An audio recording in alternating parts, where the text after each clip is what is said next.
คือการอยู่บ่พี่วิธีการปลูกหรือว่าการใส่ปุ๋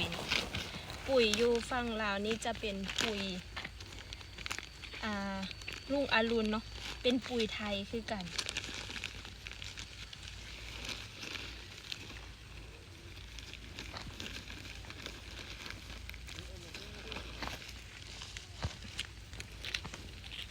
แล้วก็จะมีเป็นปุ๋ยรองพื้นแล้วก็ยาฆ่าแมลงเพื่อแบบน่าจะกันพวกเนาะนี่แหละวิธีการปลูกอยู่ฝั่งลาวก็จะประมาณนี้เนาะพี่ๆเนาะอยู่ฝั่งไทยเดี๋ยวเป็นจังใดคอมเมนต์มาบอกอีหลานเด้อจะมาถามความรู้สึกของสาวไทยที่พี่ขวัญพาไปปลูกยางรู้สึกจังใดร้อนแล้วก็เหนื่อยด้วย เคยไปปลูกยางแบบนี้ไหมไม่เคยอยู่บ้านอยู่ไหนอยู่บึงกาฬเคยไปตากแดดไหมเคยไปเหรอไปตากแดดก็ร้อน นี่แหละทุกคนบอเคยไปตากแดดจักเทื่ออยู่แต่ห้องแอร์เป็นบ่แล้วมื้อนี้พี่ขวัญพาไปรับจ้างปลูกยางดูตา นี่สวัสดีอันดาสวัสดีตาสวัสดีพี่ๆทุกคนเด้อเดี๋ยวตอนแรงตอนเย็นตอนนี้เนาะกำลังสิไปอีกไปอีกไหม ร้อนเหนื่อยแต่สู้ไปไปไปปลูกยางตะดอ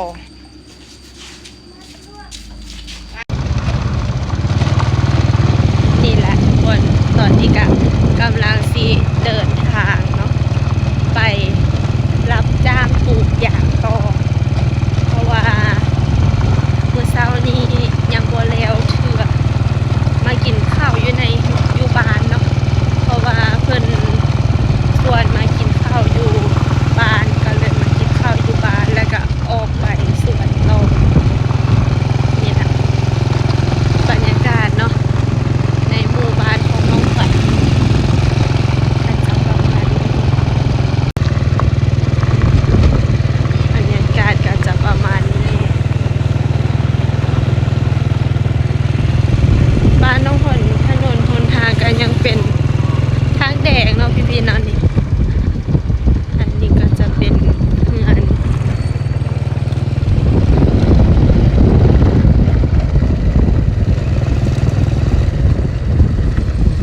นี่แหละบ้านน้องขวัญก็ยังอยู่ชนบทเนาะทุกคนเนาะยังบ่ได้เป็นตัวเป็นบ้านที่แบบอยู่ชนบทอยู่บ้านนอกอยู่ถนนหนทางก็เป็นทางดินดำแบบนี้บ่ได้แม่นถนนหนทางคอนกรีตเนาะพี่ๆเนาะนี่แหละก็มีป่ามีภูมีผามีเขาเนาะ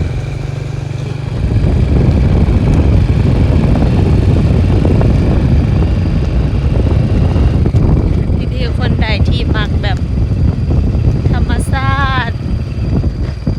บ้านนอกบ้านนาชนบทเนาะก็มาเที่ยวบ้านน้องขวัญได้เด้อนี่พี่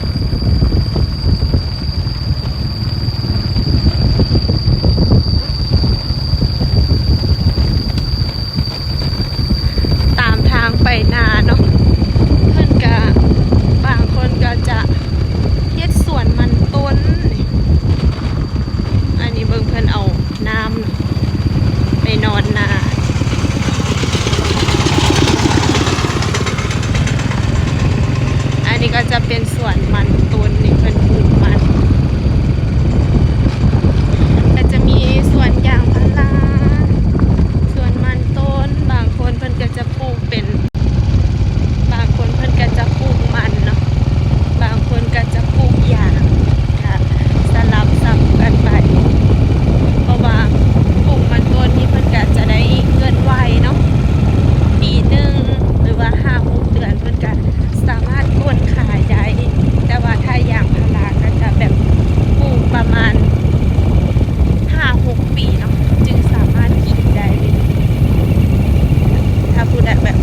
ำลังตัดหญ้าเลยดิ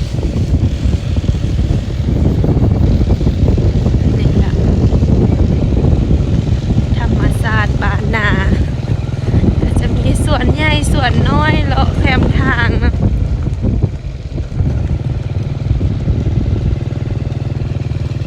นี่อันนี้จะเป็นสวนมันต้นเขียวงามงามนี่แล้วพี่ๆตอนนี้เนาะพวกเขากะมาฮอดแล้วฮอดสวนยางเดี๋ยวจะพาไปเบิ่งวิธีเพิ่นเจาะขุมขุดขุมอยู่เลยส่วนยางเพิ่นก็ฟูงแห่เลยมาเมื่อเช้านี้ยังบ่แล้วก็เลยมามื้อนี้ตอนแรงก็อาจจะแล้วมื้อนี้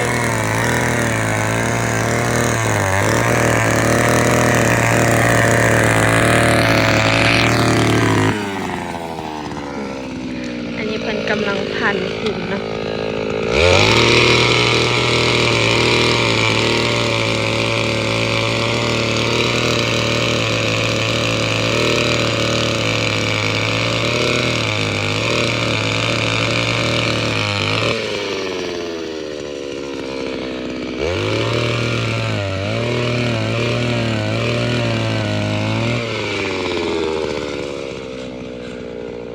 เทคโนโลยีก็สะดวกสบาย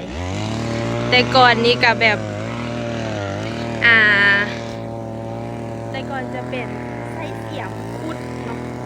แต่เดี๋ยวนี้เพิ่นมีเครื่องจักรเครื่องปั้นเครื่องผัดแบบนี้แล้วพี่เ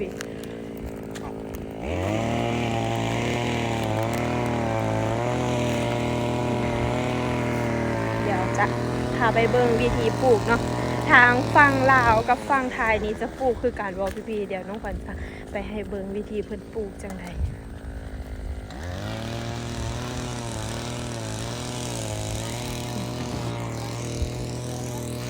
จะคนลงมาก่อนนะคลองลงมาคนต้นยางลงมาจากรถใหญ่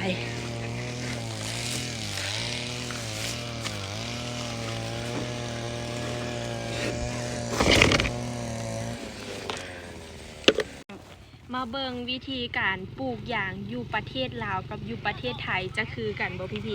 นี่ปุ๋ยเนาะเพิ่นก็จะมีปุ๋ยรองพื้นให้แล้วก็อันนี้ก็เป็นปุ๋ยฆ่าแมลงเบิ่งน้องขวัญจะปลูกวิธีการที่เพิ่นบอกมื้อนี้ก็มาปลูกประมาณ500ต้นเนาะพี่ก็จะใส่ปุ๋ยรองพื้นนี่เพิ่นจะเอาเป็นปุ๋ยลุ่งอรุณเนาะ1บวงก็จะใส่อันนี้หน่อยนึงแบบนี้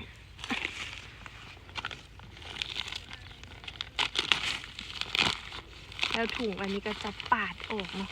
เอาออกจากถุงยาง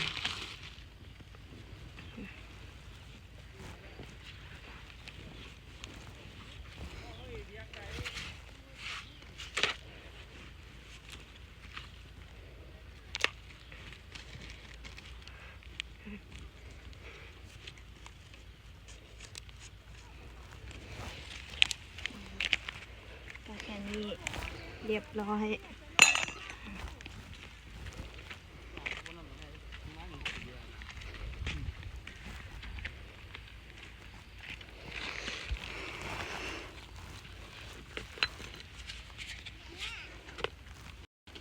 คือการอยู่บ่พี่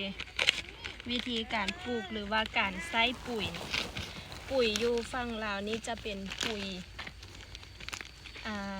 ลุ่งอรุณเนาะเป็นปุ๋ยไทยคือกัน